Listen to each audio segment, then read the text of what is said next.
Hello friends, ये प्रश्न हमारे बोर्ड परीक्षा 2025 में पूछा गया था 4 नंबर में। तो फ्रेंड्स, अगर आप हमारे चैनल पर नए हैं तो चैनल को सब्सक्राइब कर लें और वीडियो को लाइक ज़रूर करें। तो चलिए शुरू करते हैं। आज का प्रश्न, सिद्ध कीजिए कि बाह्य बिंदु से वृत्त पर खींची गई स्पर्श रेखा की लंबाई समान होती है। तो हमें सबसे पहले हम एक वृत्त बना लेंगे। ये वृत्त बना लिया है हमने और इसका जो केंद्र है वो ये दे रखा है और हमें एक बाह्य बिंदु है हमारे कने, वो है P। अब हम इस पे इसकी स्पर्श रेखाएं खींचेंगे तो ये हमारी स्पर्श रेखा इसको स्पर्श करती हुई जाएगी और इधर से स्पर्श रेखा खींचेंगे तो ये हमारी इधर स्पर्श करती हुई जाएगी।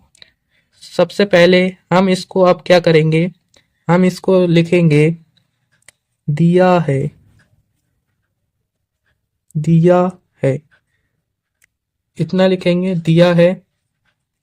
तो क्या दिया है कि जो ये पी क्यू यानी कि इसे हम क्यू मान लेंगे और इसे हम आर मान लेंगे। तो हम लिखेंगे पहले दिया है वो वृत्त का केंद्र तथा पी क्यू और पी आर, वो वृत्त का केंद्र और पी क्यू तथा पी आर वृत्त की स्पर्श रेखा है, वृत्त की स्पर्श रेखा है। अब हम हेडिंग डालेंगे कि सिद्ध करना है। जो हमें सिद्ध करना होता है उसे हम लिख लेते हैं सिद्ध करना है। हमें क्या सिद्ध करना है वो हम लिखेंगे, सिद्ध कीजिए कि बाह्य बिंदु पर वृत्त पर खींची गई स्पर्श रेखाएं लंबाइयां समान होती हैं। यानी कि जो हमारी स्पर्श रेखा पी क्यू पी आर है ये हमें बराबर करके लाना है। तो हम लिखेंगे पी क्यू बराबर है पी आर के, ये हमें सिद्ध करना है। अब हम हेडिंग डालेंगे रचना, रचना करेंगे, कुछ अपडेट करेंगे अपने तरफ से।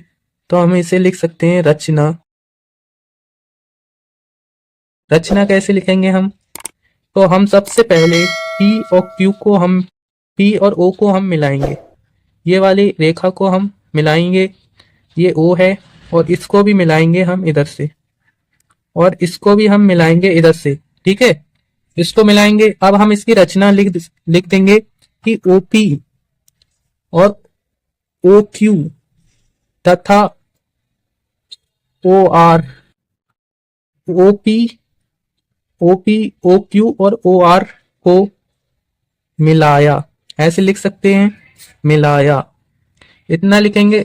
उसके बाद हम इसकी उत्पत्ति लिखेंगे, यानी कि हम इसे प्रूफ करके दिखाएंगे। उसकी उत्पत्ति लिखेंगे, उत्पत्ति तो हम लिख सकते हैं कि त्रिभुज, जो हमारा जो त्रिभुज है जो पी क्यू आर है, यानी कि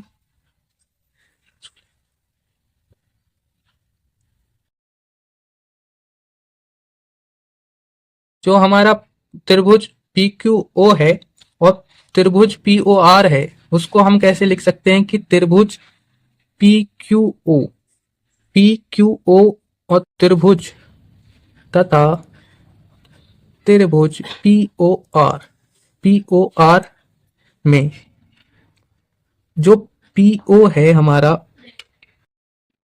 पी ओ और ओ पी क्या है, उभयनिष्ठ है।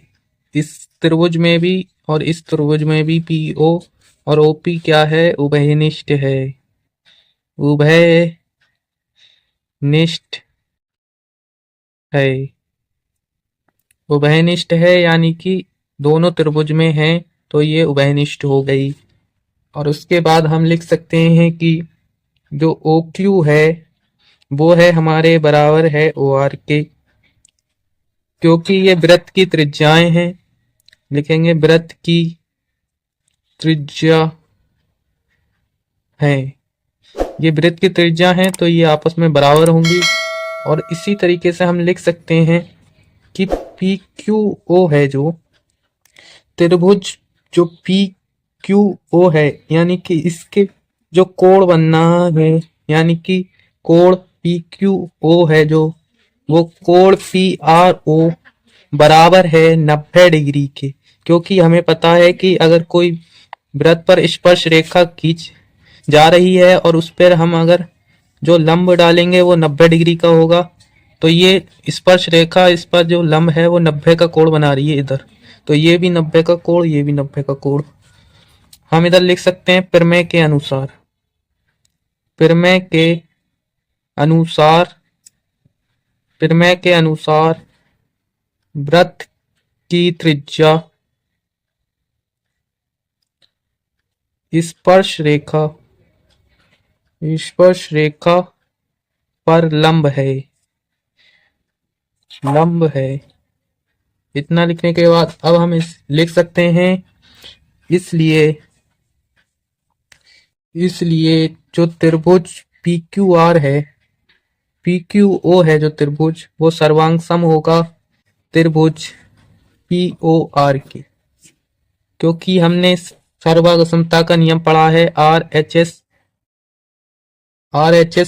नियम, आर एच एस नियम। और हम इसके आगे लिख सकते हैं अतः पी क्यू बराबर होगा पी आर के। जब ये दोनों त्रिभुज आपस में बराबर हैं, सर्वांग सम है इसके, तो ये भी इसके बराबर होगी ये वाली भुजा। तो हम कह सकते हैं अतः किसी वाह्य बिंदु, वाह्य बिंदु से वृत्त पर, वृत्त पर खींची गई स्पर्श रेखा की लंबाई, स्पर्श रेखा की लंबाई समान होती है। यही हमारा आंसर हो जाएगा।